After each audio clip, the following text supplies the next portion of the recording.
again, I'll be talking about, again, planning a trek in Garhwal Himalayas. And today, again, in terms of the agenda, we'll do a quick introduction, talk briefly about the Himalayan mountain ranges, and specifically then go into Garhwal Himalayas.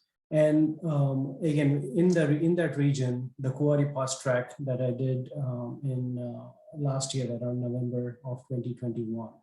I'll be sharing some resources, links in the presentation, and I can add the presentation to the trip event on BCMC website.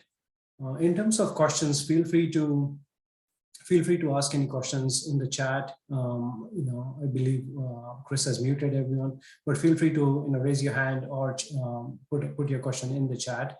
And Kathleen, if you can just help me with the questions if I don't see the questions in the chat there. All right. Kathleen, just to again quick check. Can you hear me? Okay.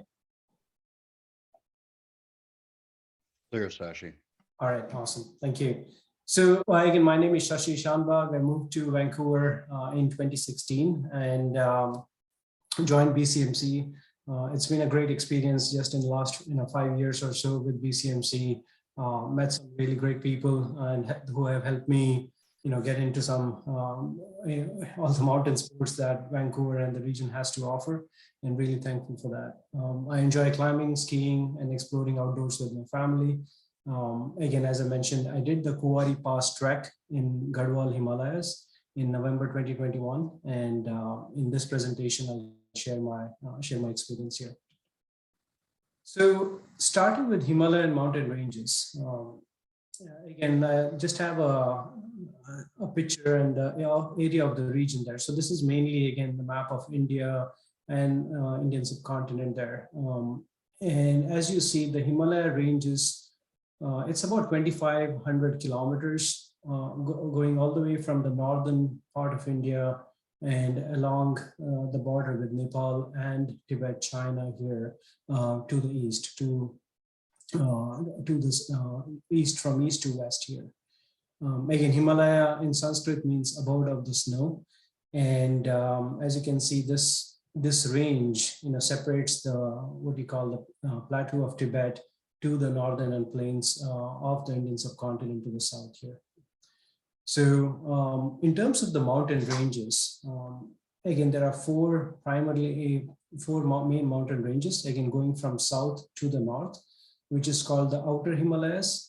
And then we have the Lower Himalayas and the Great Himalaya ranges, where, again, majority of the big peaks you commonly probably aware of. And then finally, the Tibetan Himalayas to the north. So from north to south to north, these are the four mountain ranges.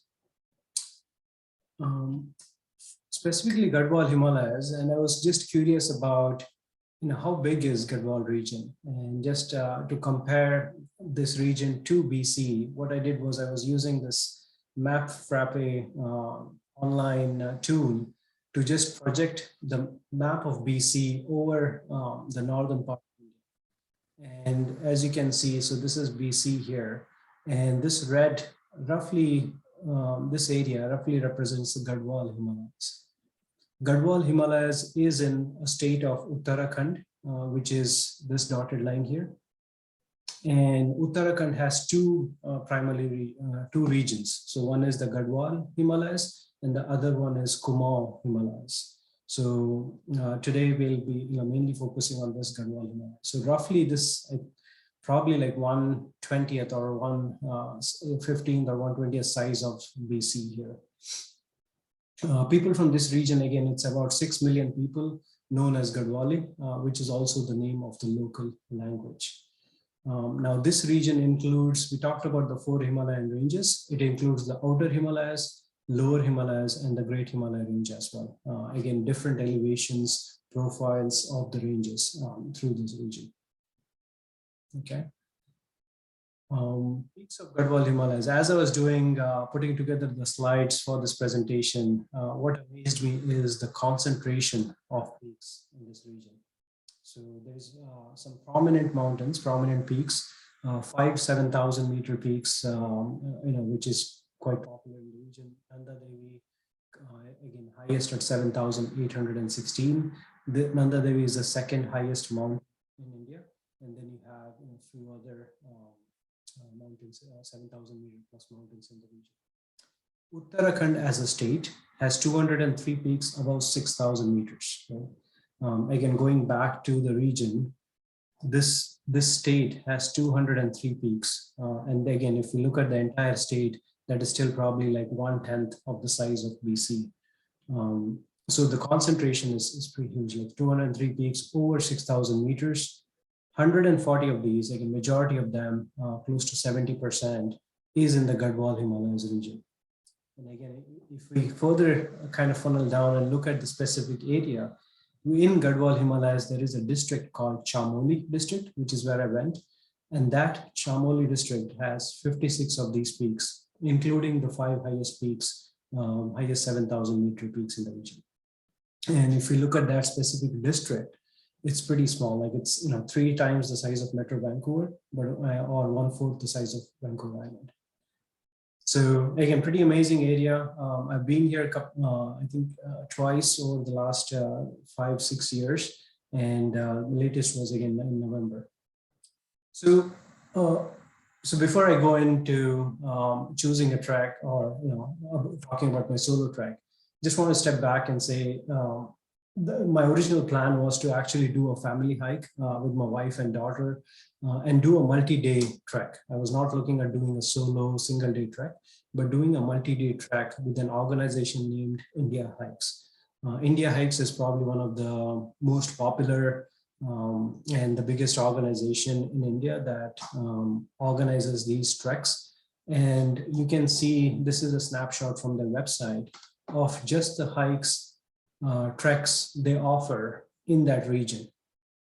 And Kuari Pass trek was something I thought on a relatively easier scale, something I can do with my family. But because of COVID restrictions, again, my daughter was not vaccinated back then. And because of the changing regulations in terms of what COVID tests are for flights and the region requires, and especially for kids, it was not very clear. So I decided, we couldn't do a family trek, but I decided on doing a solo trek. So again, this was really helpful. And again, the links are there in the presentation in looking at what trek to do. Because I was planning to go solo and trying to do, trek in a day, I looked at, distances that I've typically done here in a day, and but also considering being a bit conservative in terms of how much effort like to put in, because I have not done like at this elevation like a day trek.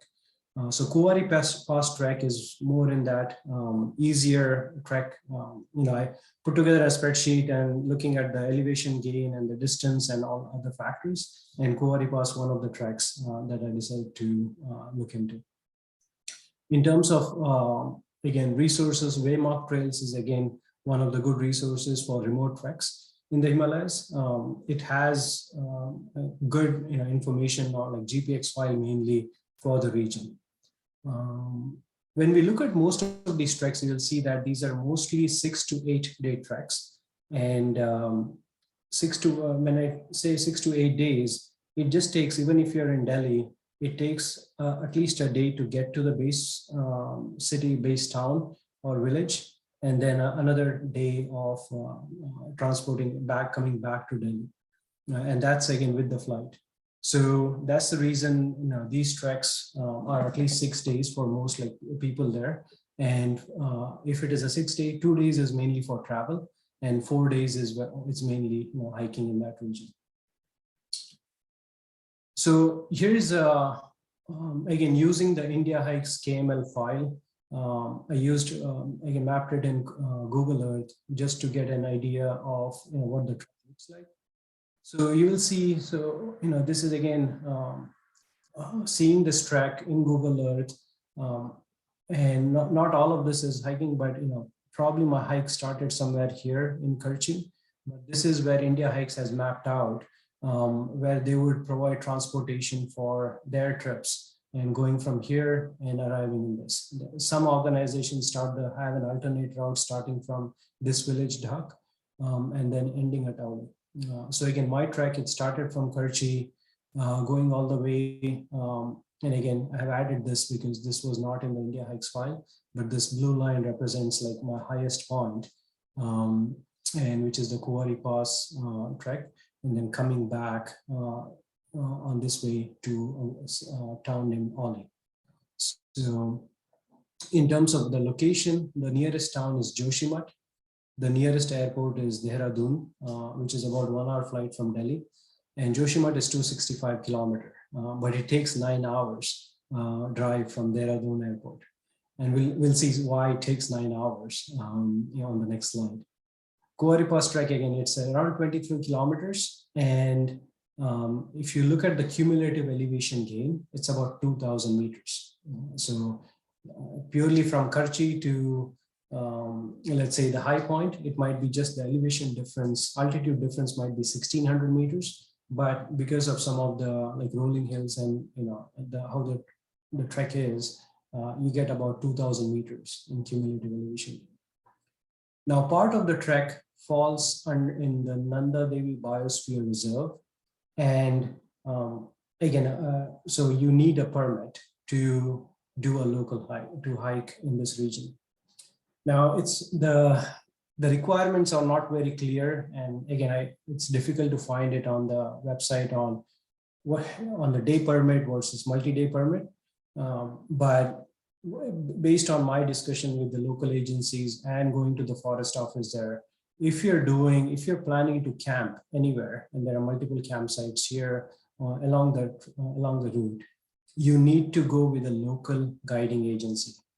And then guide cost about like 1,000 rupees, or less than $20 Canadian per day, excluding gear and food. But because I was going solo, I had to make several calls to the office, and then finally when I went in there, I had to talk to the forest officer, explain what I was doing. And it took some time till they issued me the day permit. So it's not easier, it's not an online application, or you can't find information online. And so it gets a bit complicated, but eventually after an hour or so at the office, I was able to get my permit. The permit didn't cost much. It was like one single Canadian dollar, like 60 rupees. But just the bureaucracy of getting the permit was a bit painful and uncertain. So till I actually arrived and got the permit, I didn't know whether I would be able to do what I was planning to do there. So that's, let's see here. So I'll go back to that slide again, but this is the drive to Joshimath. So again, I talked about the 265 kilometer drive, but it goes through several small towns. And again, if you look, it took me about close to 9.5 hours, even, including some two breaks to get there. India Hikes was really helpful in helping me with the transportation. So even I was a solo trekker, I actually reached out to them and see if I could carpool with one of their groups, and they were open to that. So it definitely helped me save cost and the logistics, managing the logistics of that. And so as you can see, the road conditions are not great. This is still better than some of the other areas I've been in this region. And, but it still takes 9 to 10 hours to go that 265 kilometers. And again, feel free to pause and ask any questions about this area. So we have some time for Q&A later, but again, feel free to ask your questions in the chat. So again, because I spent quite a bit of time, and I also talked to a few other people in the area who are familiar with the area in terms of my plan. Before I decided on doing the solo day trek, I was thinking, should I do at least one day, maybe carry a tent, lighter tent pack as a backup. But finally decided, that to go do it in a day, and that helped me get the day permit and go without a guide. But this is what I had. This is my daughter's 12-liter pack. I didn't have a smaller or any different pack, so I just used her pack, and everything basically what I carried. So again, I had roughly 1.5 liters of water, a small personal medical kit, microspikes, again, some gear, just battery and some backup power bank, some snacks. I had my Garmin Mini, although when I sent a message to my wife, Kasturi, she got, I think, the next day. So I won't rely on just this to send messages or any form of communication there. Again, some snacks, layers, an extra layer for the day. The temperatures in the morning, I think, were just below freezing, probably -5 or so. But throughout the day, the temperatures, it definitely got warmer. And again, it was windy at the top. But again, having in that 0 to -5 for most of the day. So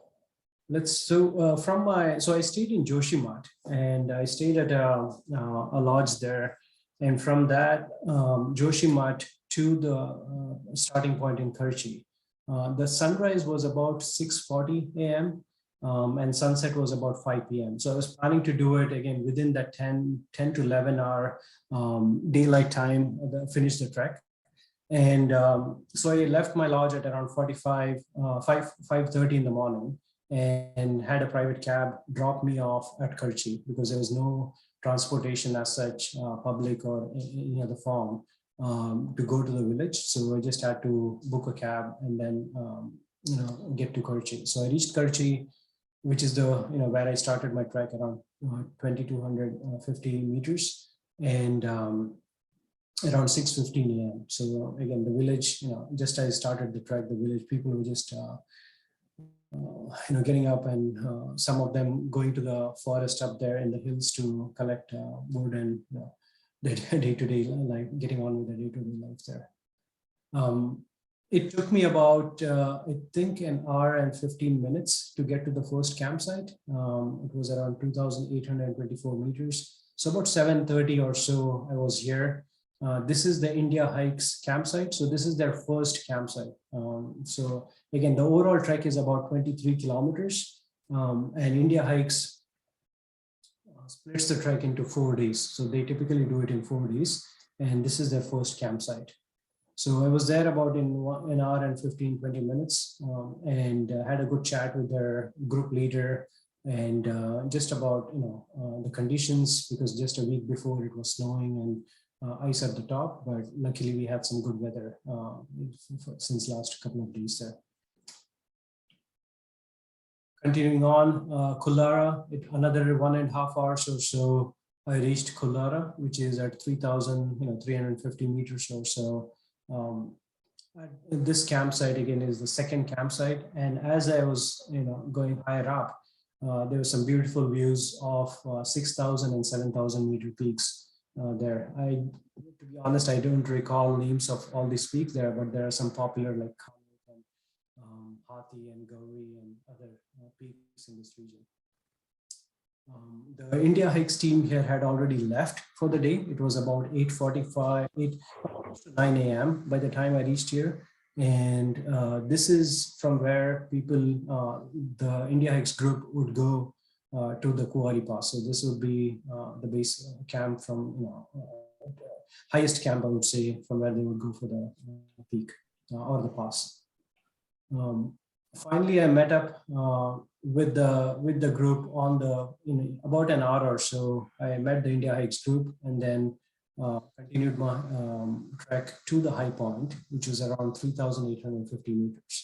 Now, technically, there are other high points, but this is the point where majority of this India Hikes and team return. There are other hills around where you can go and explore, but I was just focused on in the Kuari Pass there. The actual Kuari Pass is further down, and it drops into a village there. But again, most of the hikers and groups, they just get to this point and return from here. But from here, again, we had some great views, although we are not seeing Nanda Devi yet. But this peak is Dronagiri, which is again a beautiful mountain, one of the popular peaks in the region. So from this high point, I started my descent. For the first, again, coming back to probably for the first half an hour to 45 minutes, I was following, coming back on the same trail. And then I took a trail on the ridge.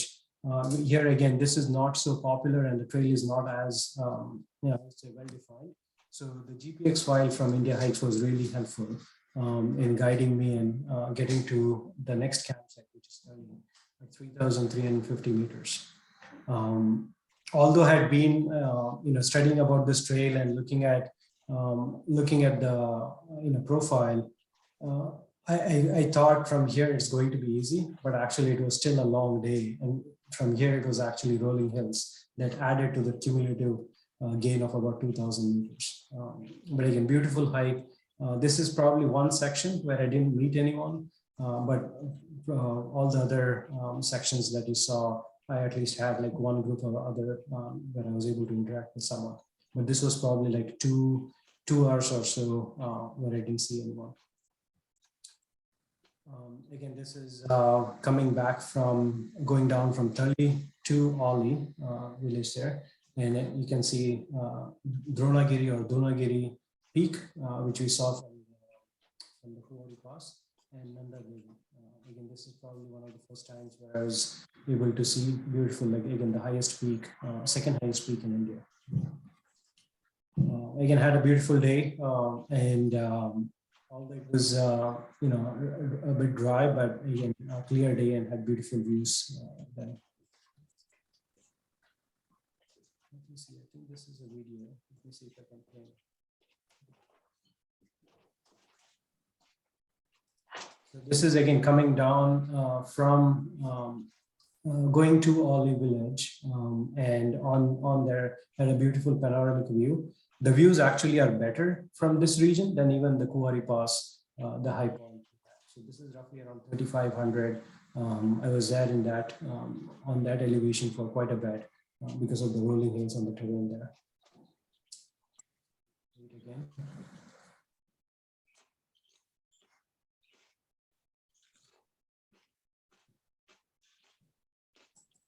So just quickly here again, this is Dronagiri, 7,000 meter plus. This is 7,800 Nanda Devi. Here you can see the villages. So these are the Karchi, Dak, and other villages where the hike starts. And basically it goes up from here to Kuari Pass track. So hopefully we'll see some of that. We won't see Kuari Pass, but okay. Okay. So this again gives, so if I go back just slightly here. Yeah, so this is where, again, probably the last where the Karchi, like the car dropped me off, and then hike goes all the way over here, and then going into this side more on to the right, to Kuari Pass.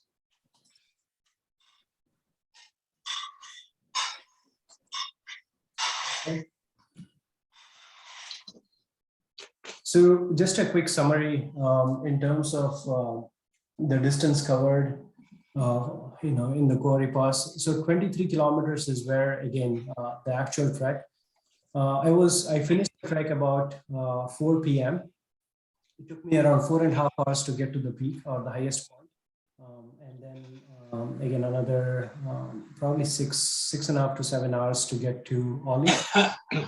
We still had about an hour of daylight. So I decided to add another 4 kilometers and hike down to the lodge where I was staying. So from Oli, so which is here, the trek would typically end here. But I decided to again hike down from here to Joshimath. The road, if you drive this, it's about 10 to 12 kilometers, but there is a trail that drops directly down, and then it goes all the way to Joshimath. So overall, it was about 27 kilometers with again cumulative 2,000 meters of elevation gain. The elevation drop was actually higher, about 2,200, because the point from where I was starting, Karchi here, is higher than Joshimath. So let's see. Yeah, it took me about 11 hours.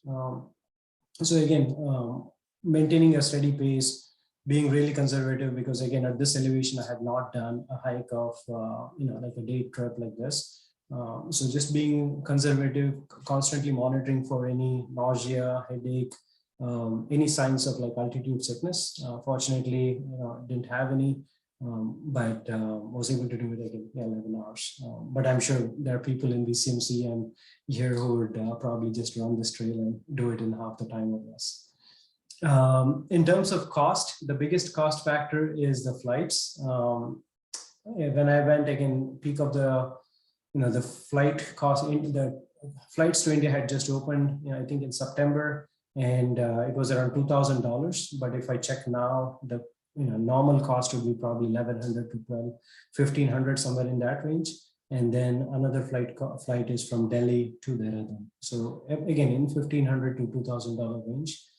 Local transportation, this is again from Dehradun going to Joshimath and back. If you're doing a shared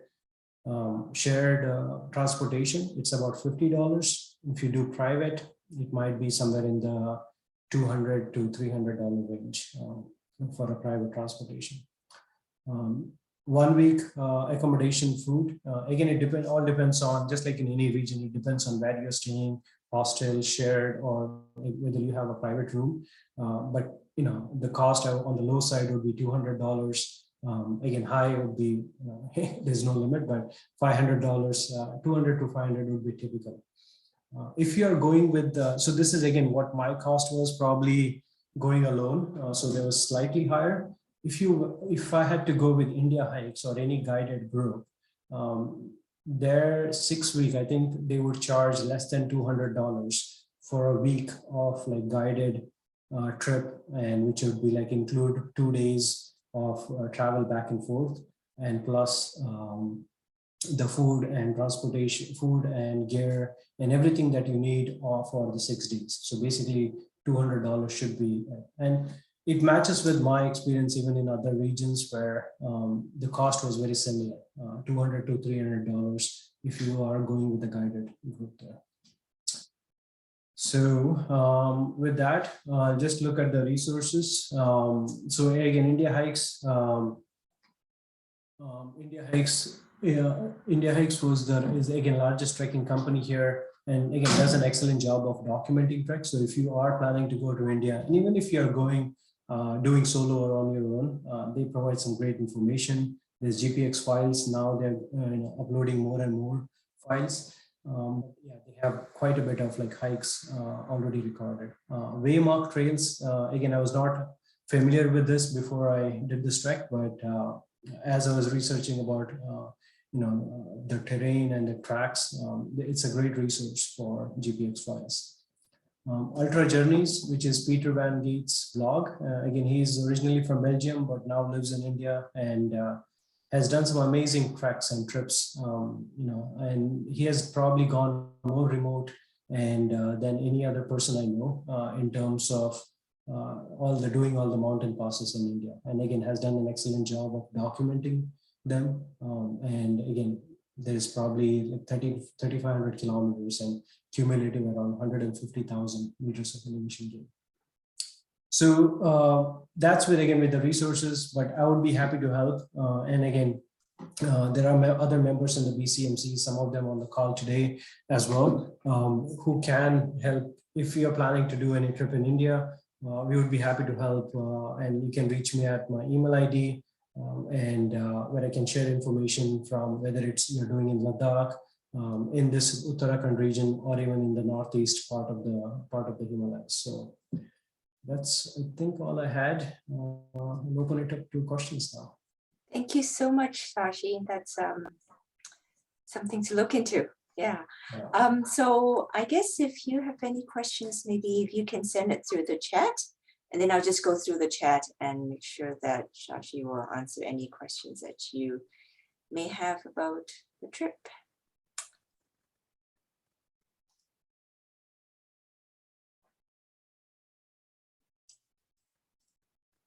Okay, from Ayrton, can you talk about the logistical challenges you faced in organizing the trip? That's the first question. And then any temptation to go back? If so, what would you do differently in terms of objectives? Yeah, absolutely. Thanks again for the question. So logistical challenges, I think the biggest one was around the permit. Not all states or territories in India require a permit, but this particular region now has, but the information is not very clear. Now I know, like for multi-day trips, you need a permit. For single day, you have to talk to them, but you can manage to get a permit.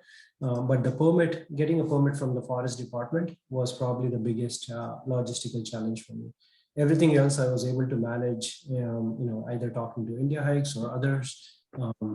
It was not an issue, but that was probably one of the biggest logistical challenge there. Because even a day before, I didn't know whether I would get the permit to go there. So that was the biggest challenge. Temptation to go back, absolutely. Would love to go back. Either whether it's even for doing a family trek with my wife and daughter, or even potentially some climbing there in the region. Again, the region has some great climbing objectives, from easy to difficult, but even again, specifically again for climbing, the biggest challenge would be, one of the logistical challenges be getting the permit, whether it's considered a trekking peak or a lower peak. I think there are some elevation, like below certain elevation, you don't need a climbing permit, but others do require. So whether it's the Indian Mountaineering Federation or the local forest department, just getting the permit would be a challenge there. So. Great, Shashi. And Glenn has a question. Beautiful country, from where you took that panorama that had Nada Devi in it, was the big gorge in front of Nada Devi, the river that Symptom and Tillman followed in 1936? I'm going to call out and see if my friend Alok is here. He's a guest. He just joined as a guest. I requested him to join because he has decades of experience in the Himalayas. So Alok, are you still on the call? Alok is there. I see the name. So. Okay. Yeah, Alok, if you can just unmute yourself.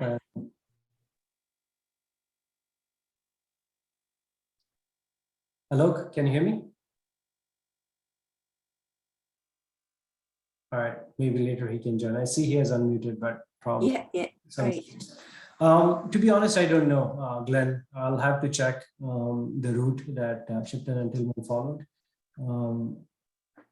I'll get back to you on this. I'll just copy the question here. Any other questions for Shashi?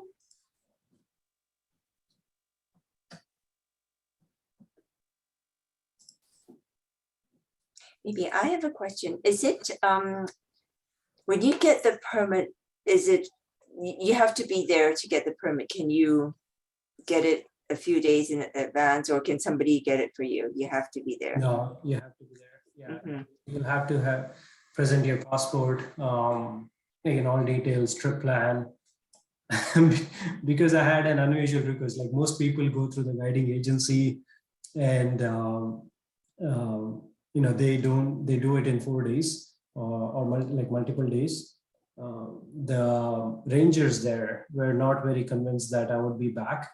They thought I was just trying to save some money, and I'll be camping illegally there. So ranger took my number, and he also gave his number and said, "Give me a call once you're down." So the first thing I did once I was back in Joshimath, back my lodge, is call the ranger at about 5:15 or so and said, "Hey, I'm back. Well done, and thanks for calling." So, but you can't get the permit. It seems that Alok answered, and said Shipton and Tillman follow the Rishi Gorge. So I don't know if that answered your question, Glenn. Let's move on to Joe. His question is, how easy is it to navigate this area as an English speaker?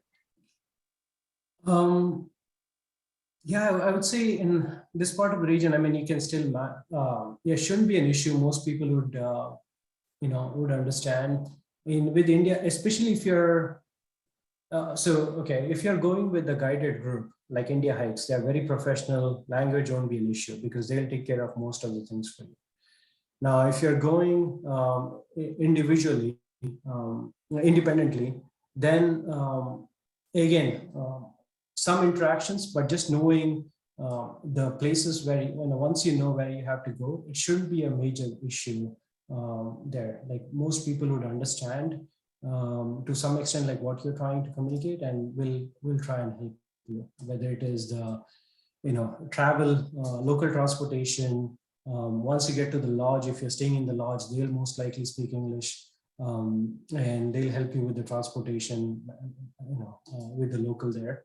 The forest, once you go to the forest office, the rangers there, they'll probably won't speak English, but the forest officer definitely will, because he's again an officer there, and will be open to, will be able to help with that. So I don't see a major issue as an English speaker there. Great, thank you. And George. look, added a couple more comments. The big valley that you see in the picture is the Dali Ganga River, and the Rishi is a tributary which flows into the Dali Ganga from the south-southeast. So additional information for Glenn. Any other? Joe, did that answer your question? Just want to make sure. Glenn? Yep, that's for me. Thank you. Okay. And Joe, let me know if I answered your question as well. Let's see. Yeah, I would love to have, someday, hopefully we can have a BCMC trip. I know, thanks, Joe. I know in the past we used to, there were going in this region, like BCMC trips I read about in the Mountaineer, and would love to see some more trips going back this region, whether it's hiking, climbing. Great. A question for me, did you use a wide angle for all your pictures? No, I just I just use my old iPhone to take. Wow, okay. Yeah, and this is unedited. I used to edit photos with Snapseed, but these are all unedited, unfiltered, like whatever image, whatever, like there's no filter or processing applied to any of these pictures. So. Okay. We have a question from Naha. Since this was a solo trek, were there any worst case scenarios or emergency situations you prepared for? What are SNR options in India currently? Yeah, no, there's no search and rescue. I mean, the only probably my fallback, or somebody would know, is the ranger, because he wanted to make sure I would call him back, so he knew I was out there. So I had registered with them. My permit did show that I was going to start from this village, go to Kuari Pass, and come back to Oli. So the ranger knew about it, and the India Hikes team, I would say. So one of the reasons I chose this particular trek for my first kind of solo day trek was, I know India Hikes organizes, and there was at least one other trekking agency that was there, and there were people. I could expect people on the trail, and if something was to go wrong, like worst case scenario, somewhere there would be people on the trail. Again, there was a section where, for like when I said going from Kuari Pass to Tali, that one side where I didn't find any. I didn't meet anyone, but that would be the region, like probably if I had messed up or did something, it would be difficult to get help. But in general, overall, at least I had, for most stretches of the trek, at least I could, I did cross people or meet people. So just looking at the question, there was worst case scenarios, emergency situations. Yeah, the only, I had a small medical kit. And I think I also had, obviously I carried my Garmin Mini, but I don't know if I had pressed an SOS button, how soon I would get any help there. I know I didn't try, obviously, but I don't know. The situation again, in that region, I heard is not great. This place is still not that remote. People can still get to you. But there are other places where the military, especially, is the first probably one to help you. In Ladakh, again, at certain regions, this is close to getting to the China, like Tibet border. And the military is probably the closest one. So Paul asked about search and rescue capacity. I don't know of any like formal search and rescue other than probably from the military. The forest department, I'm not aware they would have any. They would just basically just send rangers, but not to any extent of like what we see in North Shore Rescue here. I think Alok chimed in and saying Mostyn Circle to District Magistrate Administration. Yeah, again, it's the Army or the Air Force for help. But I've been, again, talking to some guides in Ladakh. There were instances where they just couldn't get help in time, and that had led to some fatalities. Like, it was probably a day or two before you could get help, at least 4 or 5 years back. Great. And Alok also added that the process is very bureaucratic and you can't count on timely help. Yeah. Susan has a question. What liter pack did you bring? Did you say 20? No, it was my daughter's 12-liter pack. I didn't, so let me go here. This was an Osprey 12-liter pack here. Really, for a day hike? Yeah, well, I did think about bringing, I have a 35-liter pack. I don't have anything in between. So I did think about bringing a 35-liter pack, carrying tent and like a stove, mainly from, again, an emergency backup standpoint, but decided to go with this. Excellent. Thanks for your question, Paul, Neha. Any other feedback, questions for Shashi? Say, Shashi, Chris here, that if you want to get the local bureaucracy going really quickly, is you just keep a little stack of rupees with you, and you know what I'm talking about. Yeah. You'll get that search and rescue going in seconds. Yeah, no, sometimes, search and rescue, I don't know, but with the permit situation, it's kind of, sometimes it's just formalized or some structure, like going through a local guiding agency and mandating that you have to go through a guide. I understand, why they need it, because there have been situations where people have been lost. So guide is recommended. Other reason is local economy. That's another aspect why they need guides. But yeah, with the, I did meet one individual who was camping, doing an overnight camping on the trail. And I said, how did you manage to do it without a guide or a porter? And he said he had to make some calls. So things can happen. It's just who you know. Actually, Alok has a question. Did you check the weather forecast before starting off? I did. I tried some local, Government of India had that. I think on my blog post, I did include a link. But I just used what I rely on here. I use Wire, the Norwegian website, wire.no. And it was good. Again, I didn't necessarily corroborate on like how accurate it was, but I used wire.no for that. And the question from Kurosh was 1.5 liter of water enough for 11 hours? Yeah. To be honest, again, if you look at the recommendations on how much you should drink, probably I didn't drink enough, to be honest. But I just looked at, I did a similar 11-hour trip last year around February locally, and looking at how much water I was using, and that's what I went with, like 1.5 to 2 liters, sometimes even not that. Like Parkhurst Mountain, 22 kilometers, close to 2,000 meters of elevation gain and drop, and it was in February last year. and probably like 1.5 to 2 liters of water. That's what I use. So I was just going by,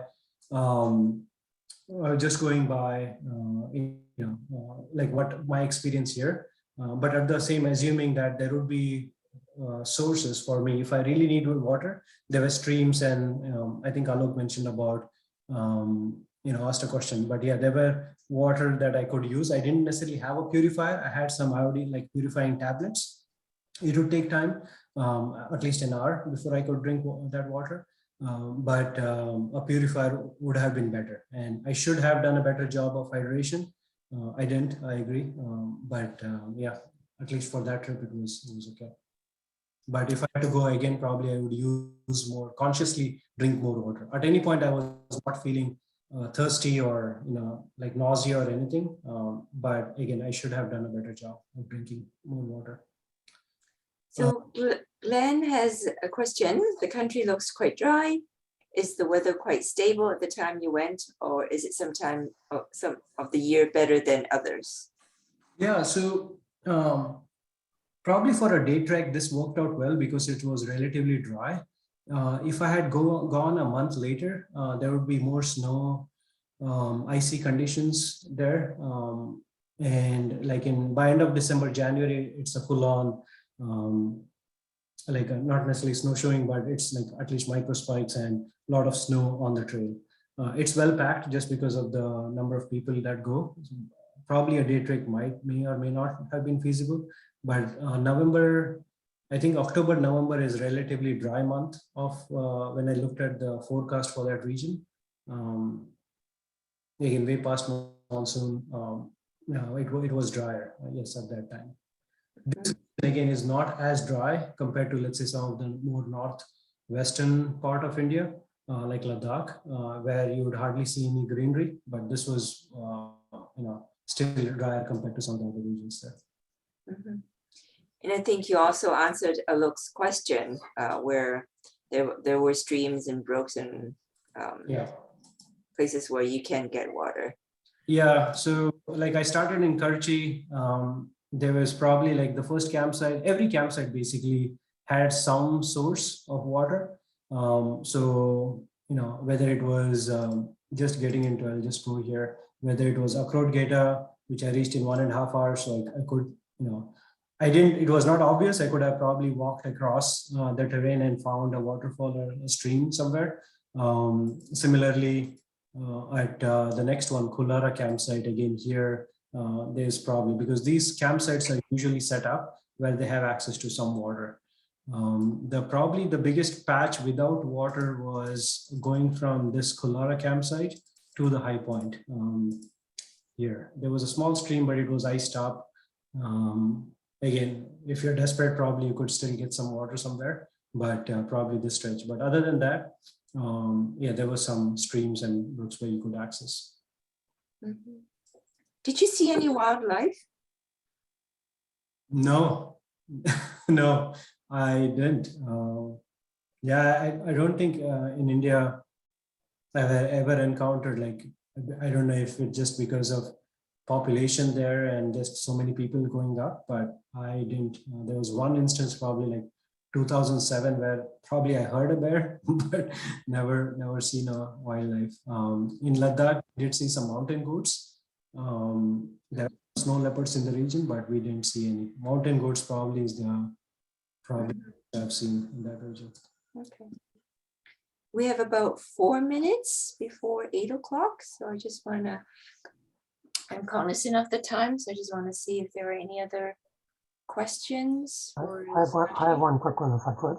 Sure, Glenn. In the villages, what is the dominant religion? Is it Buddhist or what is it? Pardon my ignorance. Yeah. So if I understand the question, what's the religion here? Yeah, the dominant religion. In this region, I would say Hinduism would be common. Buddhism would be common in some of the northeast part of the Himalayas and the northwest part of the Himalayas, like Ladakh, where I went. It's Buddhism is common. Again, it was a 2019 trip. Buddhism was common, but in this region, it's Hinduism. Thank you. Yeah, there was just I'll probably share just a picture of a temple, just to show like right there. Yeah. I still have a question. I can't seem to find the key to turn on my message, but basically, thank you very much. We were in the high Andes, and we saw that the vegetation was very similar to what you showed in your pictures. Maybe it's similar weather systems or similar high altitudes, possibly, but it's identical to what we experienced.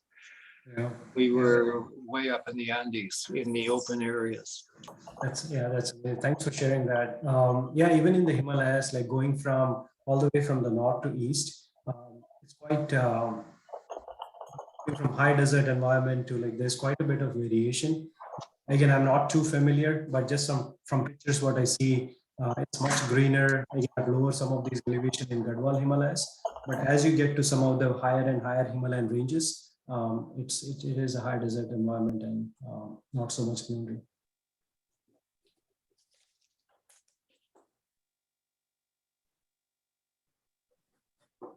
All right. Great. Okay. Thank you again, Shashi, for sharing your experience. And maybe next time you can plan a BCMC trip. Absolutely. Yeah. For people, for the members to sign up. Absolutely.